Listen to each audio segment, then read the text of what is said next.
Now, I don't quite love Kamala Harris. I think I've made that clear from now. And we thought that the worst thing that was going to happen to her this week was when her teleprompter failed and she couldn't ad-lib.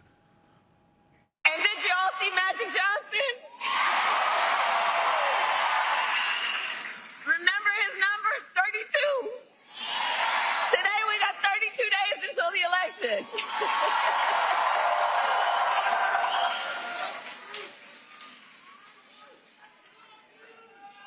So 32 days.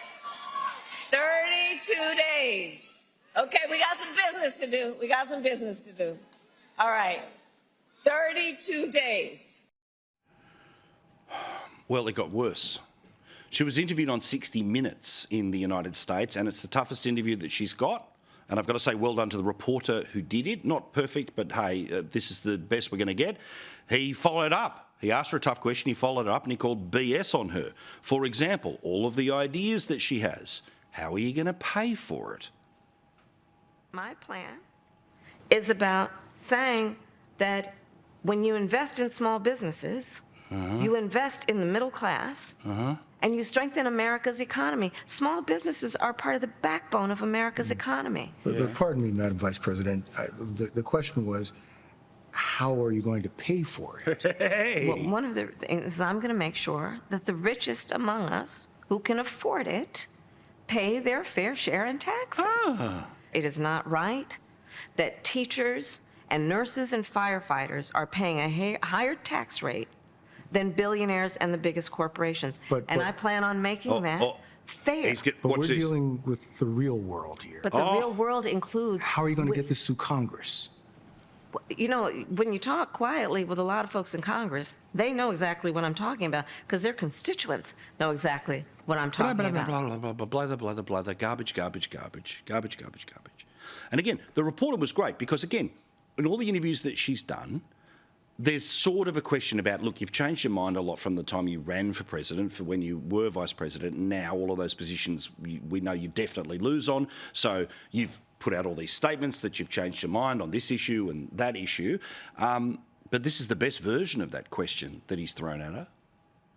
Let me tell you what your critics and the columnists say. Okay. They say that the reason so many voters don't know you is that you have changed your position on so many things. You were against fracking, now you're for it. You supported looser immigration policies, now you're tightening them up. You were for Medicare for all, now you're not. So many that people don't truly know what you believe or what you stand for. And I know you've heard that. In the last 4 years, I have been Vice President of the United States, and I have been traveling our country, and I have been listening to folks and seeking what is possible in terms of common ground.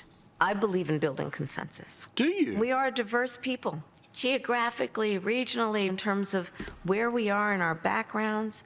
And by the way, that what was 60 the Minutes American people do want is that we have leaders who can build consensus, where we can figure out compromise but why do you and understand it's not a believe bad the opposite thing, of what you as long as you believed don't before? compromise your values, to find common sense solutions. And that has been my approach. And then finally on the issue of immigration, where the reality is millions of people have been able to, as a result of the policies of Joe Biden, Kamala Harris, border czar, whether she wants to admit it or not, they have entered the country illegally. Now again, migration, fantastic. Illegal migration, not great. This reporter, the best question, hits her right between the eyes. There was an historic flood of undocumented immigrants coming across the border the first 3 years of your administration. As a matter of fact, arrivals quadrupled. Correct. From the last year of President Trump. Was it a mistake? Good. To loosen the immigration policies as much as you did? It's a long-standing problem. And solutions are at hand. And from day one, literally, you signed executive orders undoing all of the Trump stuff. What I was asking was it a mistake to kind of allow that flood to happen in the first place? I think the policies that we have been proposing are about fixing a problem, not promoting a problem.